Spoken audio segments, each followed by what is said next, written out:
All right, welcome everybody to another exciting episode of Under the Dome. I'm your host, Allen Ulrich, here with my partner, Bob Rose. How you doing tonight, Bob? Good evening, Alan. And I'm doing pretty well.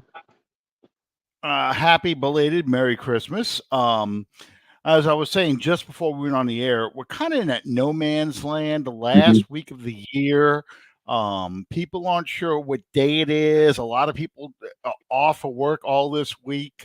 Um, so, yeah, Monday, Christmas Day felt like a Sunday because there Mhm. was football on. Saturday didn't feel like a Saturday. I couldn't quite figure out when Christmas was. I mean, you had football all weekend. And unfortunately, the Saints are the ones that kicked it all off on Thursday night against the Rams. The final score didn't indicate how dominant the Rams were in this game. Um, when I did my good, bad, and ugly, I basically summed it up as this: the Rams running back had on 22 carries, 103 yards, and Alvin Kamara had nine carries for 19 yards. Um, I mean, that was the most obvious difference in this game than anything else. The Rams could run the ball at will. Their receivers made the catches that ours didn't. Um, they physically took it to the Saints too. Mhm. Um, those receivers were running over our defensive backs. The running backs were getting 2 and 3 yards before they were even touched by Mhm. somebody. And when someone did tackle them, they dragged them for another 2 or 3 yards. Yeah. Um, Gang tackling, I'm watching them move the pile another 2 or 3 yards. Um, that's not coaching. That's physically getting your ass kicked. Uh, and incredibly, they had a chance at the end of the game, almost by script, because they scored two touchdowns in like 14 seconds or something ridiculous like that, to actually win the game. And then here's something that I kind of blame coaching on. I do blame coaching on. You kick an onside kick when your defense hasn't stopped anybody and you're out of timeouts. You in 4 minutes or 3.5 minutes left in the game, you're pretty much conceding the game if you don't recover the onside kick because they're basically in field goal range. Is that kind of how you saw this? You're right about that point. But if I'm the head coach of the New Orleans Saints in that moment, I do probably call an onside kick because my defense hasn't stopped anyone. Because at this point I'm thinking to myself, this is our last gasp. Uh, because I believe they were out of timeouts at that point as well. Yeah, Um, they were. this is my last gasp. My defense hasn't stopped anyone. Maybe I can steal a possession with an onside kick. And how I explained it to someone else, either on Twitter or FFB. That was complaining about the same thing about the onside kick call. I get the complaint. I do. But I probably make that same call in the same situation with the thought of it doesn't matter whether the Rams have 90 yards to go or 40 yards to go because I haven't stopped them all night. So maybe I get a lucky bounce here and get the ball back because at that point, the offense, the passing game was on a little bit of a roll. Granted, the Rams were playing a lot of off-ball coverage, but still, I was able to move the ball through the air. So I do make that call. And while we're on the subject, a lot of people were criticizing Dennis Allen, and let's get this straight. And you brought up this point in your good, bad, and ugly. The people that are infuriated with how conservative Dennis Allen is, and I'm one of them. You can't take the flip side and be angry at aggression, on fourth down calls, Mhm. and I'm not. I like the gambles. What I hated was the play call and the execution of both first Mm, half, fourth down gambles. That's where yep. the problem was. And folks, that's the microcosm of the Saints season. Where there's two fourth down plays in the first half, and frankly, the third down plays that preceded them. Dropping catchable passes to set up fourth down in the first place. Uh, if you're going to make that call, and I believe both of them were 4th and 5. If you're Hmm. going to make that play call, you have to, and I mean have to, have confidence, like 90 to 95% confidence in one or two plays that work for you in those situations. And it's clear that the offensive coaching had no direction on what to do in those plays, and the play calls that they did go with in each instance, they were awful execution by the players on the field. So again, I make that call in that situation. I make the call for the onside kick. I get the criticism of Dennis Allen. I do, and I know we're about to dive into this one a little bit further. But you can't have both. You can't be critical on both sides of the fence. You have to pick your battle and die on that hill. You can't be critical about Dennis Allen because he's too conservative, and then turn around and be angry because he shows a little bit of aggression. And frankly, a must-win game for this team. Yeah, I don't disagree with that at all. In fact, I had no problem with the going for it on fourth down as much as they did, because the attitude was, um, they they knew this was a must-win game, and they were going to die with their boots on, and I have no problem with that. Um, I disliked the setup play for third down.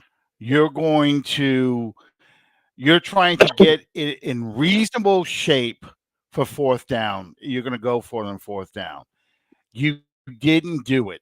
The only play that looked good, Olave dropped. A Mm-hmm. little shallow cross over the middle, which he probably picks up that first down. He catches that ball and he drops it. Um, was it behind him? I don't care. It hit him in the hands. You Right. want to be a number one receiver. You've got to make that catch. And I get it. I also hear that his ankle was so bad and it was so painful that it was hard for him to continue doing that in the game. But he played through it. He got 9 catches for 100 and something yards. You've got to make the catch. I'm sorry. Yep. You putting yourself out there. You can't just make the easy catches. Yep. Um, and that's been my complaint about Olave from his rookie season. Yeah. That he makes the easy catches, but then the contested ones, and some of them aren't so easy that he makes, like the Carolina catch earlier where he stretched out and caught it. But those catches where this is just bread and butter stuff, you got to make this, you got to get this done. He doesn't do it. And I think that's that gap between making those catches and playing through pain and doing that and not doing what he's doing, um, is the difference between him being a very good receiver and an elite receiver, Mm-hmm. because the elite receivers do that. Yep. Justin Jefferson doesn't drop those passes. Randy Moss didn't drop those passes. Michael Thomas didn't drop those passes. Marvin Harrison, you go down the list. Those guys, the reason why they have Hall of Fame type of careers is because they don't drop those passes. Mm-hmm. You sit there and wonder how the hell did they even pull that off? And there's been a lot of great receivers, but the Hall of Fame receivers, the elite receivers, take that extra step. All that said, you're right. The execution was terrible. On 4th and 5, the second one, which I consider the turning point of the game, Jamal Williams completely whiffs on his block, making Carr throw the pass early. It was before Juwan Johnson finishes his break. Juwan Mm-hmm. Johnson doesn't go full speed through his break like he should. So the ball is early, because I can't tell you how many times I saw Breeze let the ball go before somebody made their break, and the ball was right there when they turned around. Yep. Jamal Johnson just doesn't take that extra step. So, like you said, it's It's that microcosm of the team. They're not executing. They're not doing the little things it takes for them to win ball games. And you saw the Rams do it over and over and over last Thursday night. The only one who didn't, oddly enough, was Cooper Kupp, and I think there was something wrong with his shoulder. Yeah. I think he had trouble extending this arm outward because you saw it kind of dangling and him holding it a little bit. He toughed it out, but like there's a good catch right there, guy one-handed catch like that. Just but the other Ram receivers, especially the rookie, is it? I kept saying Hakuna Matata, but he everything that came his way, he was catching and he was fighting for those extra yards. To me, the other critical play after the onside kick, it was a second down. I think it was Alante Taylor came shooting through the gap. He's got Nakua dead to rights for about a 5-yard loss, and he doesn't wrap up. He kind of shoulder hits him. Nakua just bounces right off of that and keeps going. I can't tell you how many times I've seen Saints players go down with one contact. Yeah. He bounces off, picks up 9 yards. Now it's 3rd and 1, whereas it could have been 3rd and 15. And the dynamics of the game change. Do they have enough time to score a touchdown? I don't know, but they can't run the clock out like they did. They probably have to punt to the Saints with another 45 seconds or 40 seconds left in the game. And who knows what happens at that point.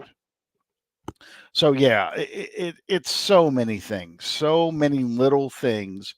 And I blame the coaching for those play calls. I blame the coaching for the inability to get this team to focus and pay attention to the little things. I think it was Hemisphere said they're not game planning for these games. It seems like it. It seems like all they're doing is just these are the plays we like to run, and we're going to run them in every situation. And that's totally different than what we saw in Sean Payton. And I think there was a light years difference between the game planning and the play calling that the Rams were doing versus what you saw the Saints do. And I think that should have sent off a huge red flag to Mickey Loomis about no doubt. Where do we go from here? No doubt. And a great example of that. You and I professed a lot of worry about this on last Tuesday's show. Brendan, myself, Jim, Jim Everett joined us on Wednesday's Bayou Blitz. We talked about being worried about it, and then Brendan and I reiterated that on Thursday evening's pregame show. Sean McVay's passing offense has always given Dennis Allen defenses fits. Those crossers, those rub routes, those pick plays, those combo routes that they run. Sure enough, LA came into the game. Obviously, I mean, that's their offense. So they came into the game with a game plan geared around that. Dennis Allen, Joe Woods, the defensive coordinator, and Marcus Robertson, the defensive backs coach. They came into that game with that stubborn frustration of we're going to do what we always do, and either had the inability or outright refusal to alter their game plan when the Rams were just eating their secondary alive. I mean, Puka Nacua, DeMarcus freaking Robinson, and Tyler Higbee caught 21 out of 23 targets for almost 240 yards. Coaching. And again, it's not only the lack of game plan, the unimaginative game plans, that, as you pointed out, Alan, under Sean Payton, the game plans were very specific for very specific opponents, to attack their weaknesses and highlight your own strengths against them. Football 101, let your best players do the things that they do best. And that is not the kind of thing that we have ever seen under any aspect of this coaching staff. And then when you sprinkle in the inability to adjust to what opponents are doing well during the game, that spells disaster, and that's what we've seen every time they faced a decent opponent. Yeah, I mean, it was incredibly frustrating because you kept waiting for because this game called for an offensive shootout. Yeah. The defense wasn't stopping anybody, so you kept waiting for the Saints to figure out the weaknesses of the Rams, the weaknesses of the Rams of the secondary, um, and to start exploiting that. Start getting your one-on-one matchups with Rashid Shaheed. You got one for a huge touchdown, and you got one for eight with A.T. Perry late in the game. Hmm. But in the middle of all that, you got a very bizarre sequence of plays where again it was the short passes, the flares to the flat, things that the Rams defended extremely well, Hmm. and you didn't go and match up that secondary. You didn't put any stress in that secondary at all. There was no seam routes. Jimmy Graham was an invisible man again. I think he had 2 snaps. You Yep. don't put him out there on those 3rd and 4th down plays. And it's frustrating because you had some positive plays happen, Hmm. but then it was like when the Rams decided they were going to blitz you, they blitzed you and you had no answer for it. Um, and I know everybody just gangs up on Carr and beats up on Carr like Derek Carr is the problem with this offense. It's so far beyond Derek Carr. It's not even funny. Ruiz and Oh, Hurst had horrible games. oh, Horrible games. Whoever was on one because they would double and triple team Aaron Donald, which is what you do. hmm. But whoever had the one-on-one blocking matchup lost every single time. And it was a wide open door to go and beat the hell out of Derek Carr. Hmm. And people are like, well, he should have got rid of the ball fast. He held the ball too long. He did this. He did. Guys, that is true in other games. That was not true against the Rams. Nope.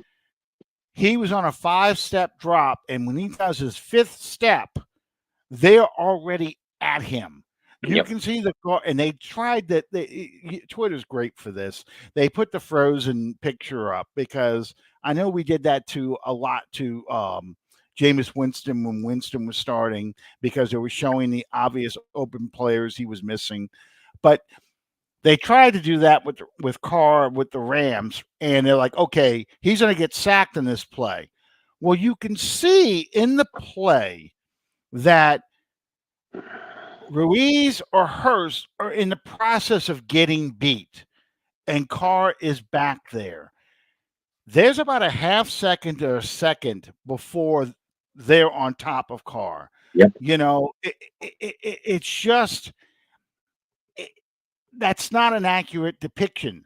For the Rams game, you had to show how bad the Saints were at picking up blitzes. It got to Yep. one point where they finally pulled Jamal Williams out of the field, off the field on 3rd down, and kept Hmm. Alvin Kamara in as a blocker because Williams was just getting his ass kicked every block he was trying to make.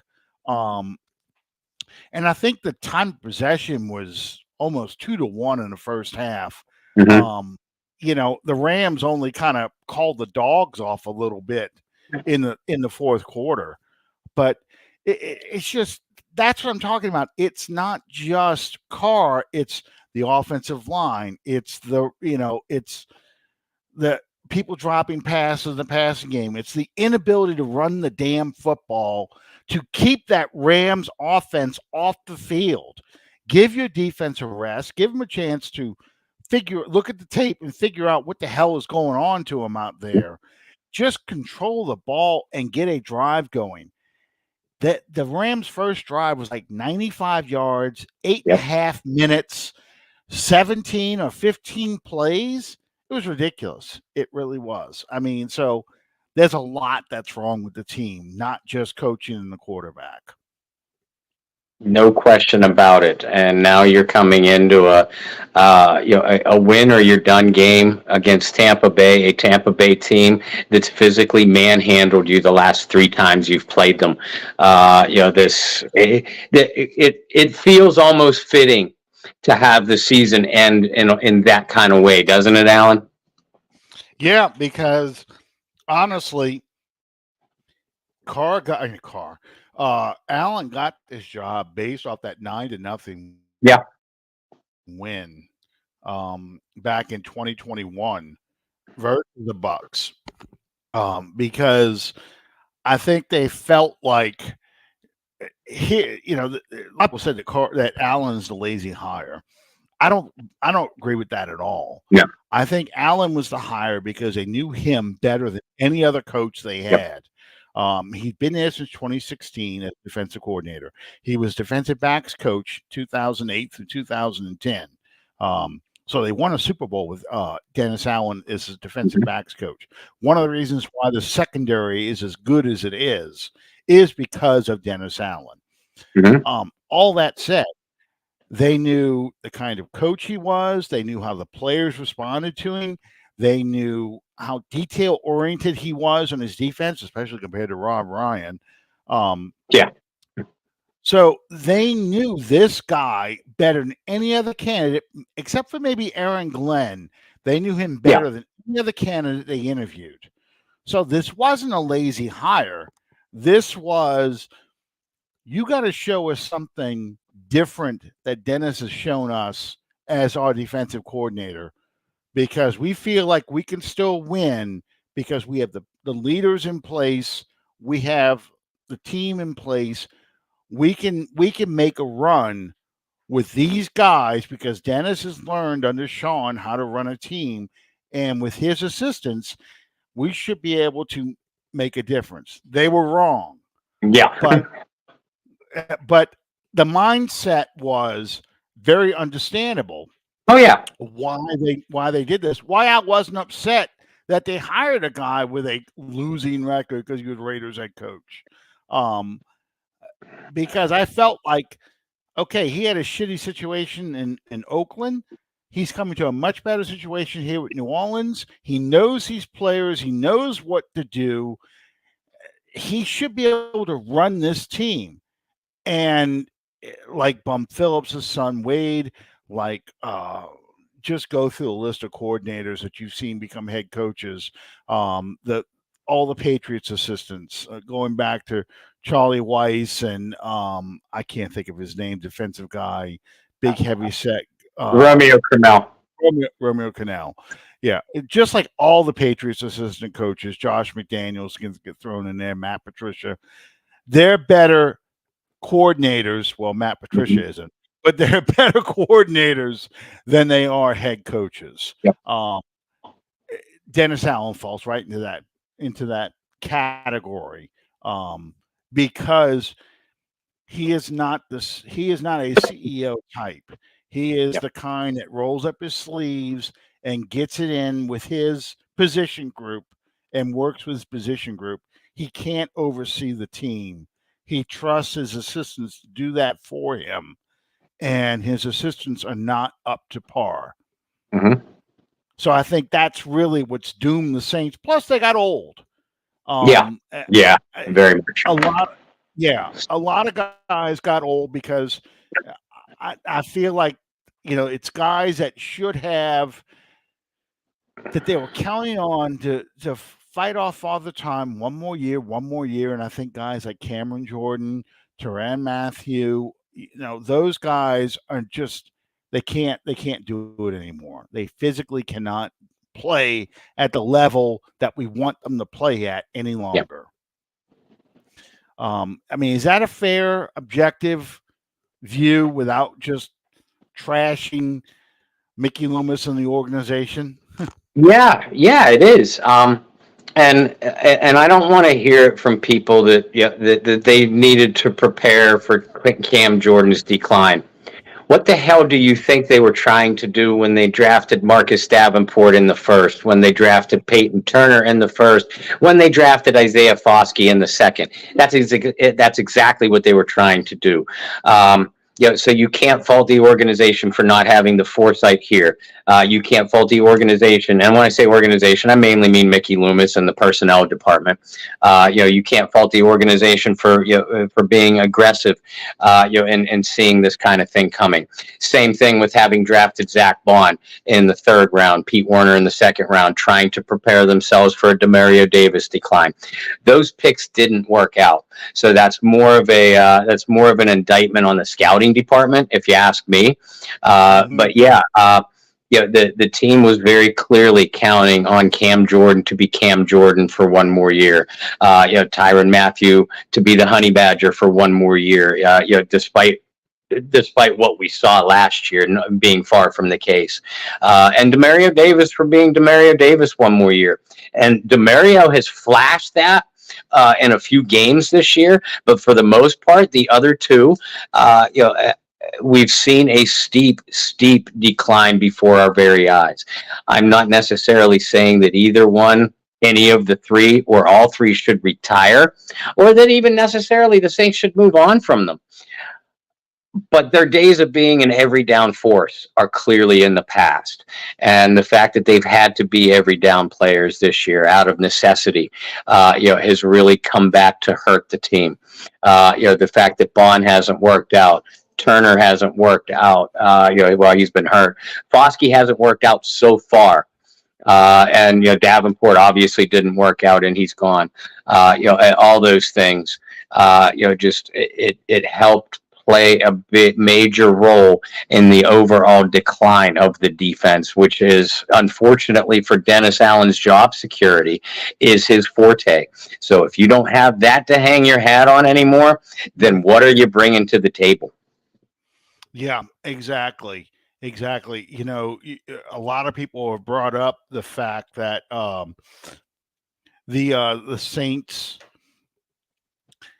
didn't prepare for these players getting old, and it's like, but that's exactly what they did. Trevor Penning trading all those picks to move up to get Trevor Penning, that is preparing for losing Teron Armstead. They have done these things, and it didn't work out.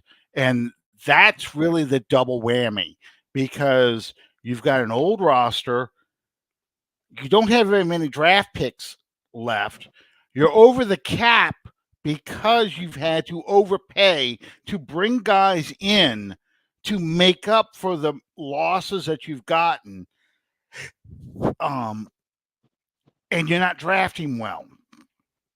So, it creates a recipe for disaster. Mhm. So if people are sitting there going, well, another coach could probably win 4 or 5 games with this same roster, dude, I don't see that at all. You probably win 2 games. Yeah. You probably beat Jacksonville on a short week, and you probably beat Minnesota or Green Bay with better coaching. But physically, your players are not going to get better with better coaching. Yeah. Drew Brees in those 7-9 seasons, 2014 and 2016, when he was saddled with historically bad defenses, had to play like Superman, and they only won 7 games. And that's what Sean Payton. And Payton could not correct the defense. He couldn't fix that defense all season long. It was still historically bad defenses. We would just get these monster shootouts where Drew Brees is making these plays where you're just going, my God, how did he do that? And he was playing Superman. So what you're demanding with a better coaching staff is essentially Derek Carr being Superman, or Alvin Kamara being Superman, somehow carrying this offense to the level that they can win shootouts. And I just don't see that.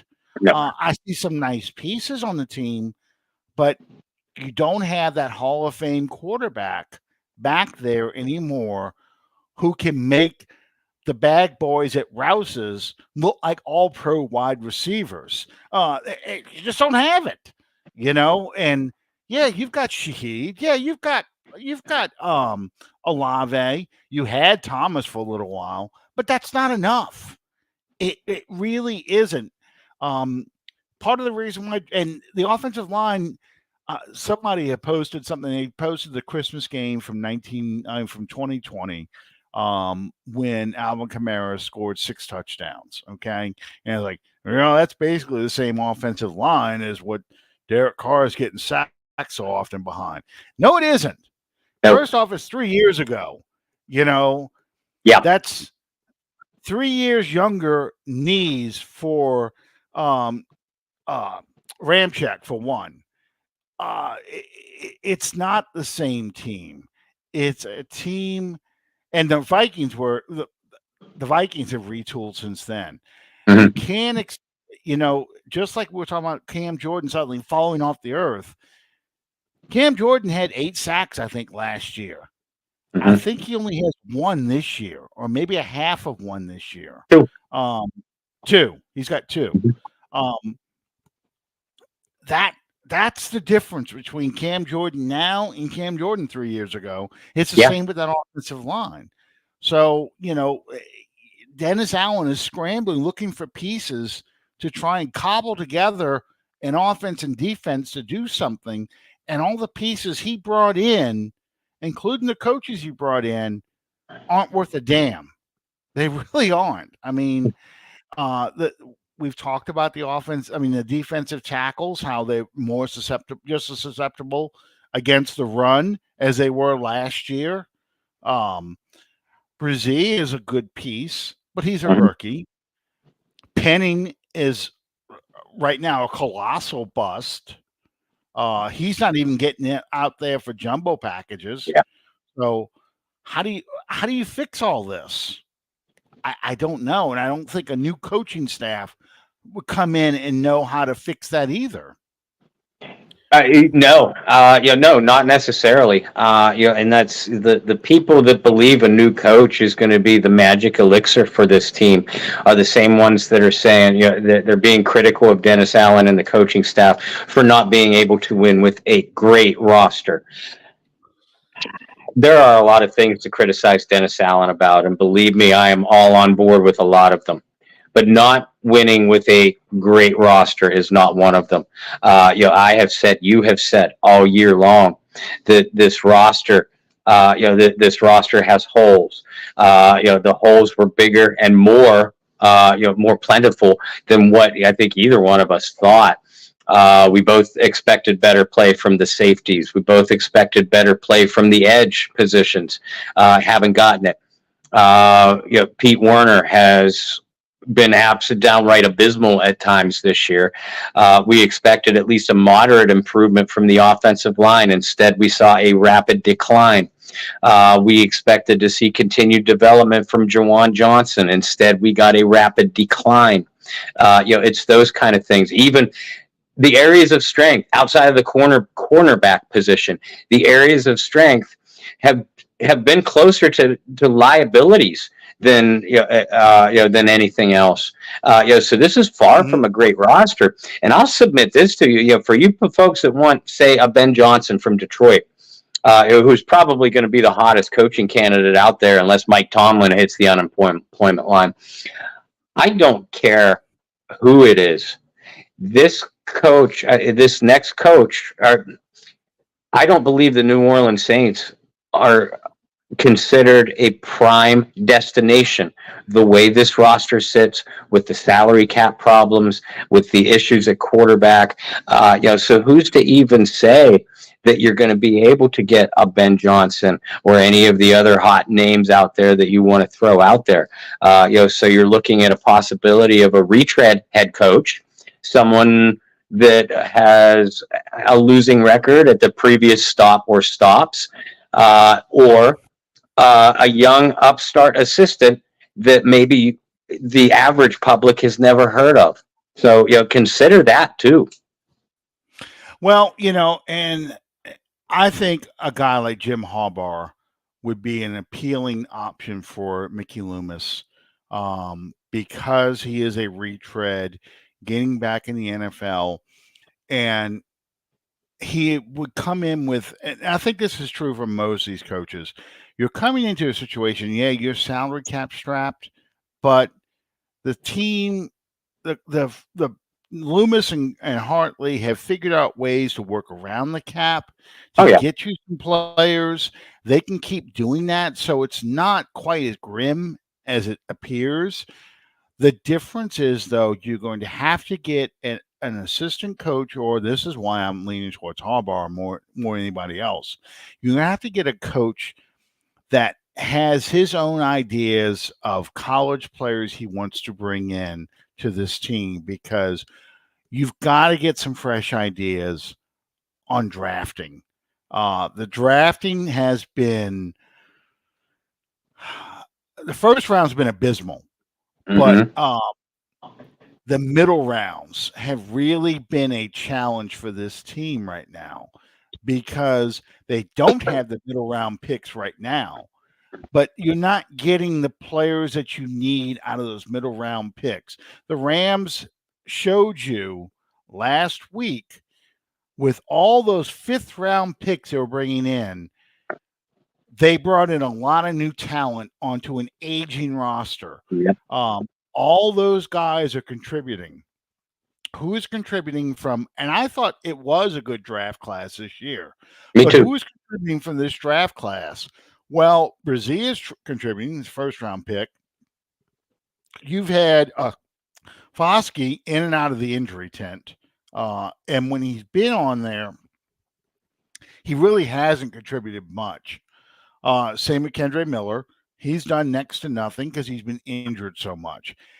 You have to go all the way down. Howden and A.T. Perry are the two guys who've contributed the most out of the back half of the draft than anybody else. And that was all the picks making the team this year. You have to find more Howdens and A.T. Perrys out of this draft.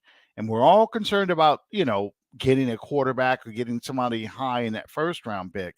It's the back half of the draft where we really need to hit home runs. Rashid Shaheed, I'll count him kind of as a 10th round pick, because we don't have draft classes that go that far back. But to get a guy, an undrafted free agent, to be as a big a contributor as he is, just like Pierre Thomas, same Mm-hmm. kind of player, So, but you're striking out in the first round, which is the most important round, and you're also struggling in those middle rounds to get the guys who should be replacing your aging roster and making the impact that you need them to make. So that's why I feel like a new coach would have to be somebody who says, you know what? I coach these kids. I played against these kids. These are the kids I like. This is the philosophy I like. We need more speed on this team. So that would be what would help turn the Saints around fairly quickly. Alan, I think you bring up a great point. And first of all, I despise Jim Harbaugh as a person, as a human being. Yeah. Yeah. You bring up a great point with the philosophy, and the collegiate mindset. Not to mention, if you bring in a coach from that level, you're talking about a guy who has seen these players up close and personal, coached against these players up close and personal, and that's where it's going to make a difference in the middle and later rounds of the draft, because you're exactly right.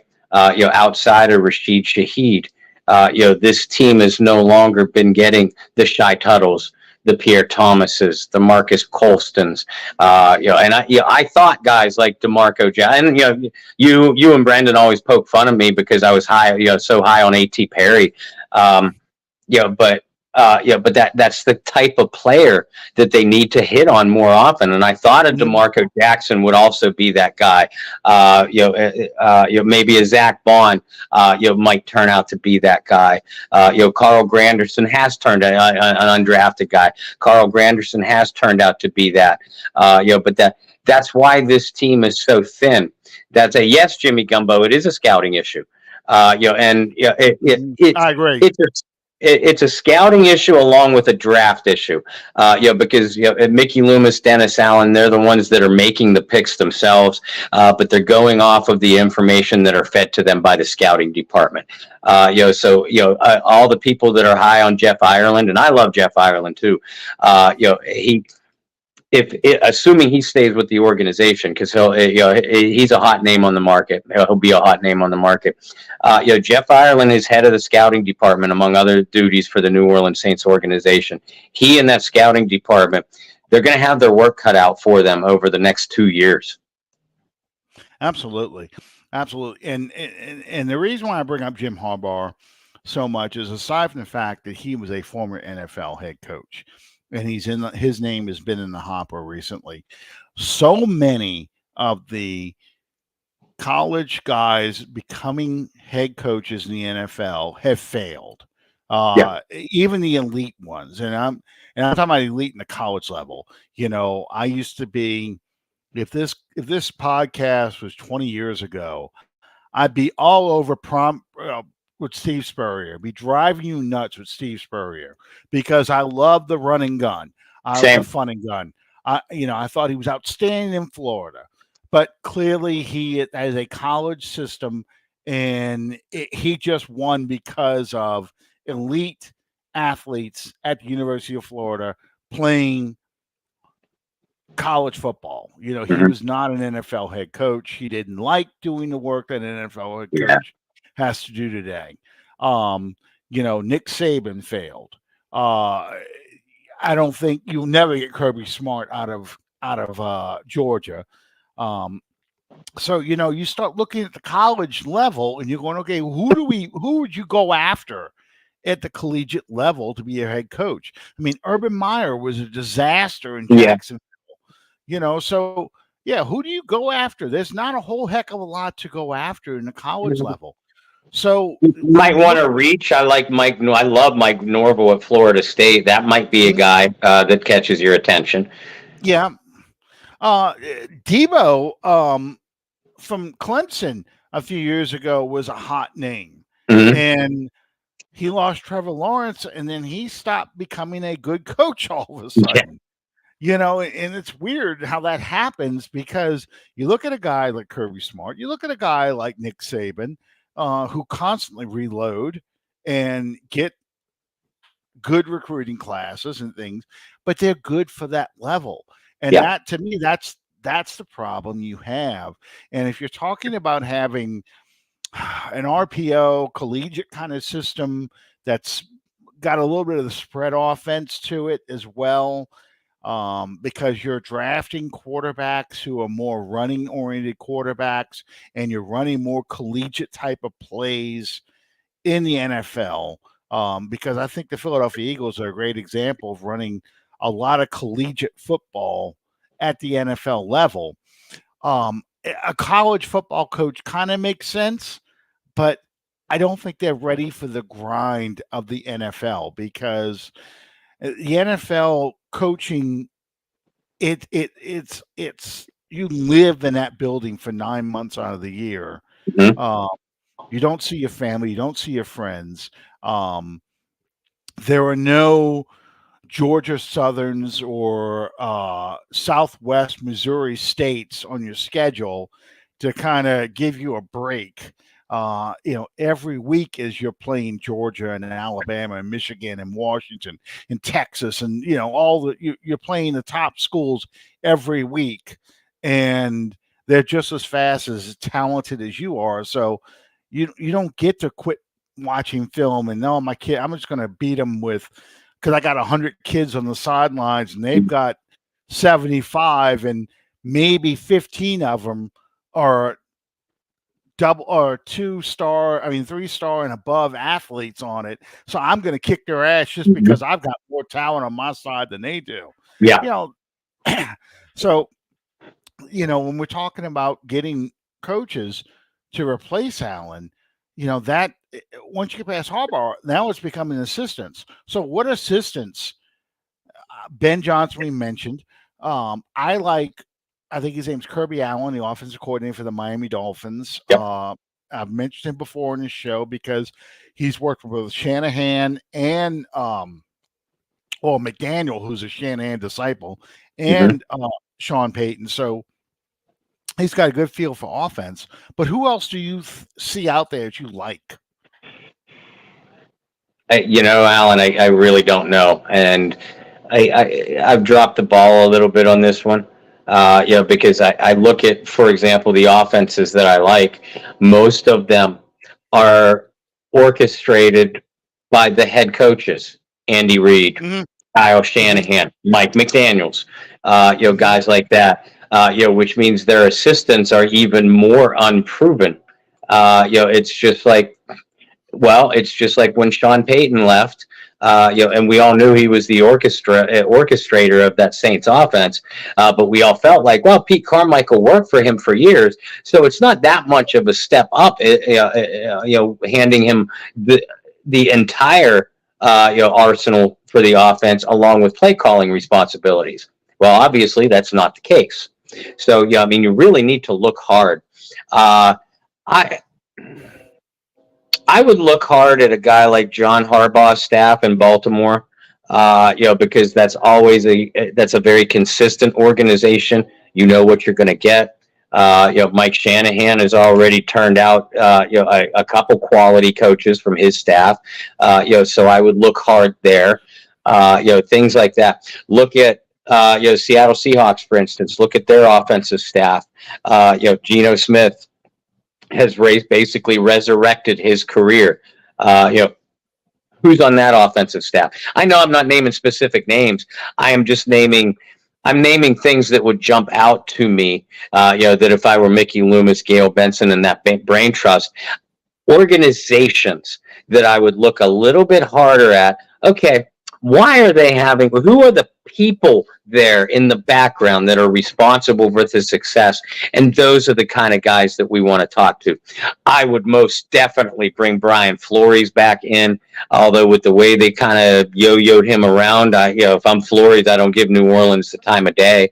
Uh, I would talk to Aaron Glenn off of the Detroit staff. Guys like that, just guys off the top of my head. Well, and that's where I was going with this. You said the key thing. So many of the offensive minded coaches or great offensive systems are plays that are run by the head coach. They are also the play caller. And that really limits your ability to find a good play caller for your team because it's so many of these unproven guys who you don't know how much they contribute to the offense that's getting called. Um, it seems like like that guy Kirby Allen is somebody who probably will work because he's been around, but we don't know. Um, the same is true that this was the knock on Eric Bieniemy, and Mhm. personally, I think his performance in Washington has proven that he's not ready to be a head coach. He needs to keep working at being the coordinator or move to a team that he can develop somebody, show he's really developing an offense because Washington's offense is terrible. But Mhm. Washington's also devoid of a lot of talent too. Yeah. So, it's that kind of system. It's that kind of problem. Um, you only have a handful of assistant head coaches you can go to. So to me, that's also a concern for a guy like um, Mickey Loomis. Looking at if I fire Dennis Allen, who am I bringing in to replace him? Because I have to have a plan that I'm going to find somebody to replace him. And we can all sit there and say, yeah, but anybody can coach his team. No, they can't because that is a lazy hire. That's the kind of Yeah. thing that you get another bad coach to come in because you're not bringing in somebody with a plan in mind, an idea. This is what I need to get done. This is the kind of team we're going to be. And this is the kind of offensive system we're going to run and we're going to be built based off of. uh, I'm just going to throw out different concepts. We're going to be a running team like Arthur Smith wants to be.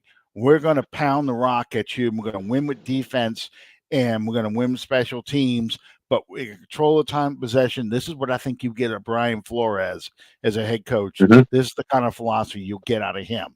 We're winning with a physical brand of football where we just pound and beat you up for 4 quarters, offensively and defensively. We're going to win the war in the trenches. So, what kind of team am I going to build? I'm going to build a team where I have the best offensive line and the best defensive line, and that's how I'm going to win ball games with that. I don't care about my receivers. I don't care who's quarterback. I just want to beat on you. Whereas if you bring in a Kirby Allen, who's the offensive coordinator for the Dolphins, I want to beat you with speed. I want speed all over this team. I want to have guys that just run away from people, and we're going to do a whole lot of window dressing, and we're going to have a lot of motion, but our offense is going to stretch the field vertically and horizontally, make you defend every blade of grass on the field. That would be his philosophy. So you draft accordingly. I need a quarterback who's going to play that way. You mentioned Jim Harbaugh's staff. They're built around their quarterback, Lamar Jackson. So what I'm going to say probably is I need a quarterback who is mobile, who can run, who can make plays with his legs and his arm. We're built around our quarterback. So I need to draft a quarterback in the first round because I don't care about anything else. I'm gonna win with defense, but I'm also going to win with a playmaking dynamo at quarterback. So I might trade receivers away to get me that quarterback with the idea is I'm going to find some receivers later on, but they're not as important because my quarterback's going to run around and make plays. 3 different coaches, 3 different philosophies. You got to figure out how you're going to win. How do you beat the teams in your division? And that's what the show started with saying this is Dennis Allen's last stand. Yeah. If he loses these 2 games, he ends up 4-8 in the division over the past 2 years. To me, that's fireable. You can't go 4-8 in your division in the past 2 years, especially when your goal each year is I've got to win my division so I can get back to the playoffs. And I'm getting swept by 2 of the 3 teams in my division. Can't happen. Cannot happen. You've got to beat those guys. So how do you feel about this matchup with the Bucs this week? I mean, I got the greatest Bucs Saints game in the world behind us right now. The Sunday night game where they beat them 38-3. How do you win this game? That might be actually beyond the Super Bowl, beyond the 2011 season, beyond the NFC. I think that's my favorite Saints game of all time. Just because of the people that it involved too. But yeah, I mean, I think that this is probably, it certainly should be Dennis Allen's last stand at best. And I'll go you one step further. Even if he sweeps these 2 games, that only makes him 6-6 in what's universally recognized as the worst division in pro football over the last 2 seasons. To me, the decision should have already been made behind closed doors. We've got to move on after this season. And I've said it multiple times this year. If I'm in ownership or the general manager, I've seen enough to know that I've seen too much. To me, losses to Green Bay, Los Angeles, Minnesota, et cetera, as I don't have to rehash the whole list. Not only losses to them, but the way it's happened. 1-12, 1-13 now against teams that are 500 or better when you face them. 7-7 in 2 years in the Superdome. All those things, the decision should have already been made. Now, having said that, this team still has a legitimate mathematically legitimate shot for both the division and the wild card. So yeah, I mean, what if they sneak in and go on a run? And guys, I know you're laughing at this, but we've seen weirder things happen. but it has to start with this Sunday's victory. And I just threw out the record Dennis Allen has against teams 500 or better. Tampa Bay comes in at 8-7. To say that this is the biggest game of Dennis Allen's coaching career is not hyperbole, because it is. It is Mhm. by far the biggest game of his coaching career. This team needs to come out first and foremost. Again, as we said at the beginning of the show, the last three times you faced the Tampa Bay Buccaneers, they physically manhandled you on both sides of the ball. So you have to come out and take charge of the line of scrimmage, of the trenches, and in a dominant fashion, not just a stalemate. You have to dominate the line of scrimmage against Tampa Bay on both sides of the football. A Tampa Bay team that's on a roll. They've won 4 straight. Mhm. And I know everybody wants to give credit to Baker Mayfield, who I grant you is playing very, very well. You hear that, Sean Williams? I'm giving your man credit. Um, yes, Baker Mayfield is playing very, very well, but Tampa Bay is running the ball, very well. Vita Vea and those defensive linemen, they're stopping the run. They're getting penetration, interior penetration on the quarterback, which has been a Saints bugaboo all year long. So it basically, Alan, what the Saints have to do is everything they've not done all year long to win this game. Mhm. Exactly. Exactly. Yeah. The local sports station, Channel 4, WWL TV, did a thing about on their fourth down four sequence special that comes on after the news on Sunday. Um, they broke down the Saints' record under Dennis Allen and what the record was like against certain teams and against the dregs of the division. They're 6-0. That's the Giants, the Panthers, the Titans, all the teams that are really bad that are picking in the top 10. Okay. Then they did 500 or better, and they're over this year, and they threw Tampa Bay, the Rams, and one other team it's I think Detroit. They're over. Okay.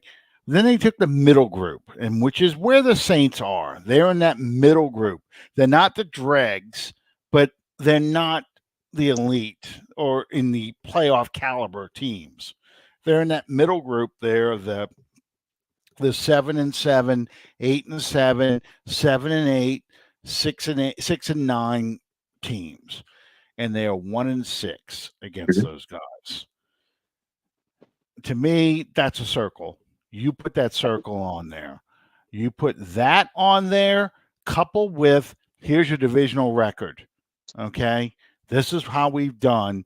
We spent money and we gave you carte blanche to hire the coaching assistants you want to win this division. And this is how you do against the guys that are just like the Saints as far as talent level and Yep. ability.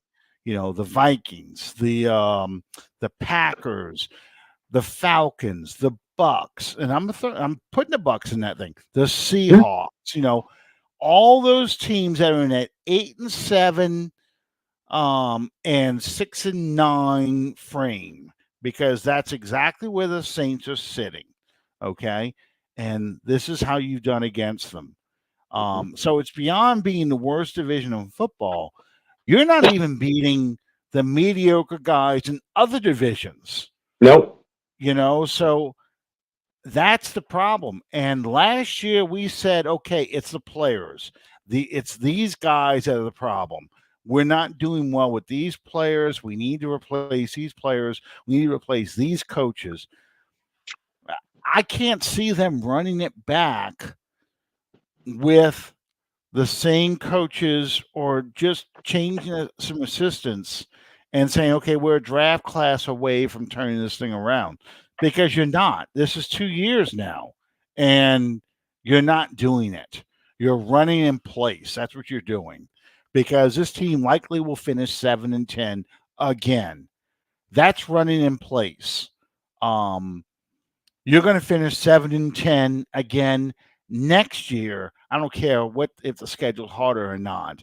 The team is going to be competitive enough. It's going to win some games it probably shouldn't win, and lose some games it probably shouldn't lose again. And teams are never the same one year to the next.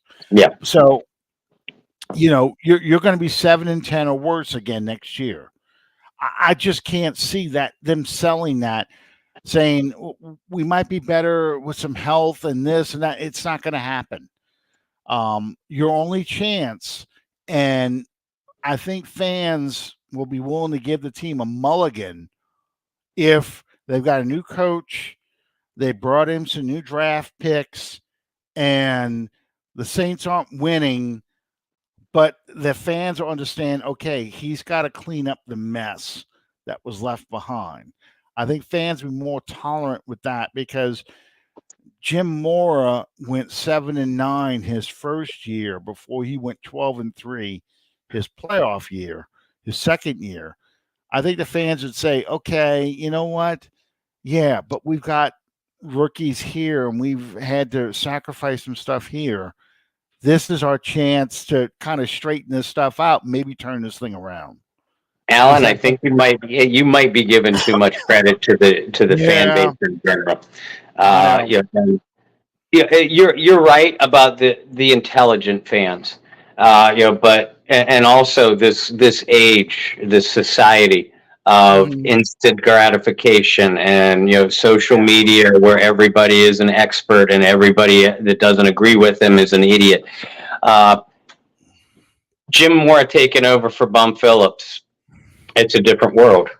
Yeah. Jim Haslett taking over for Mike Ditka. Expectations were low, but it's a different world.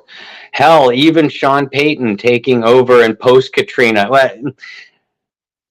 Everything that Sean Payton and Drew Brees walked into, as bad as it was, it's almost like comparing apples and oranges. Because, you're talking about immediate post-Katrina universe, too. Certainly things that far transcend football. So I think you're right. If they make the change at coach and quarterback, and I'm not sure whether we'll see it at quarterback. I'm not sure we can see it at quarterback. It's possible, but I'm not sure we will. If we see changes in both and you still see a team that plays hard and competitive most of the year, then I think a portion of the fan base will give them a mulligan. But basically, a large dysfunctional portion of this, is just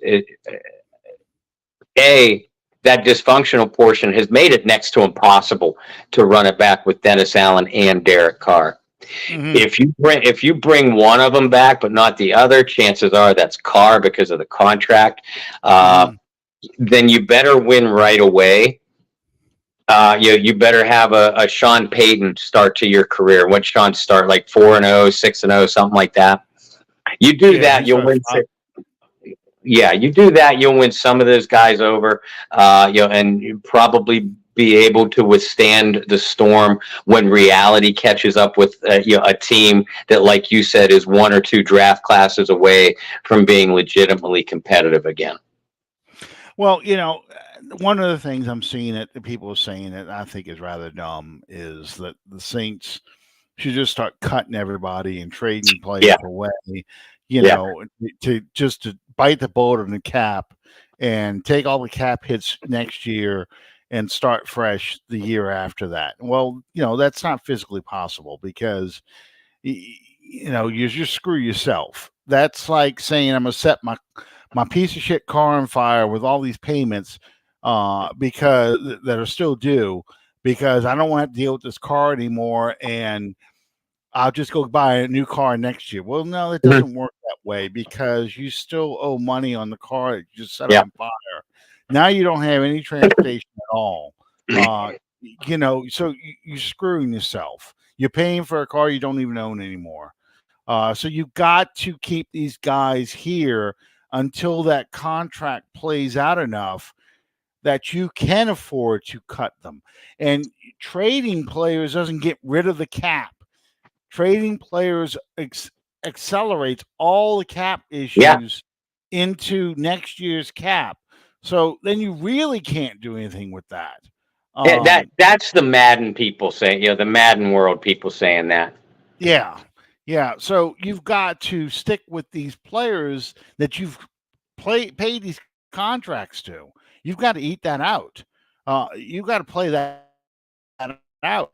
Now, a lot of those guys, Carr included, start coming to the point where you can afford to let them go after Hmm. 2024 and Hmm. 2025, but you got to get that out. Um, I coaching staff though.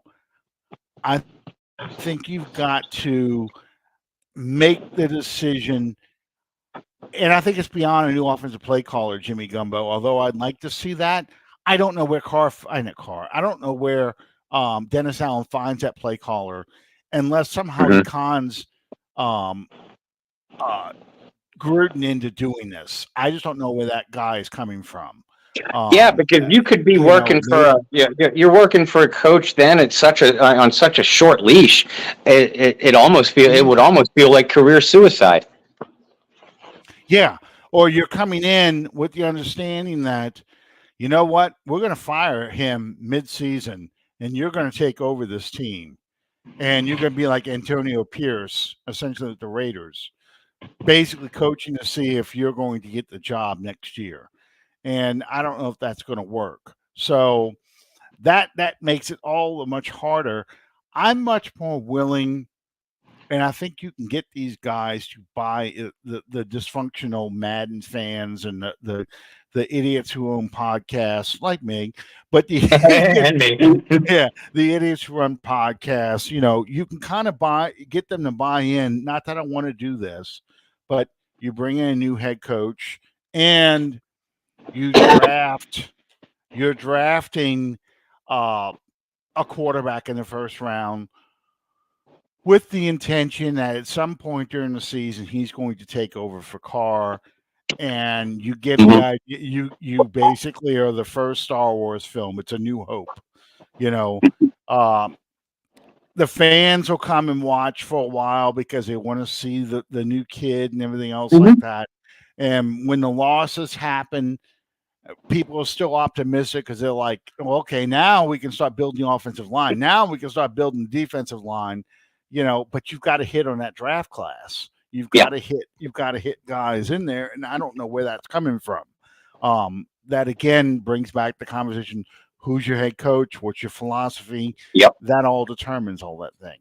So there's a lot of big decisions that are going to be coming up over the next 2 weeks, and a blowout loss to the Bucs and a blowout loss to the Falcons isn't going to make that decision any easier or better for Loomis, because there's so many questions that they've got out there. And it's not going to be something that's going to turn around quickly. It's going to be something that's going to take several years to Yep. work its way out, including finding players to replace the aging players you have on the roster, by drafting better. And the only way you do that is stop trading up, you know, Mhm. um, and you start getting high picks like the Lions have gotten forever, and it's finally paid off after 30 years. Um, I mean, I don't want to wait 30 years though for No, a division title. I can't speak for you. I don't got another 30 years in me. The things that got for me, it might have to happen in 2 or 3, but Yeah, I can't speak for anybody else. yeah, that's what I'm saying. I mean, it's just you know, uh, yeah, the Lions are finally turning around, and they're the model organization. Good God, it took them 30 years, and God knows how many coaches, Hall of Fame players, and general managers, and an 0-16 season that Hmm. was older. That happened before the Saints won their Super Bowl. So it wasn't even the 0-16 season that generated all this. Yep. So it's just it's amazing.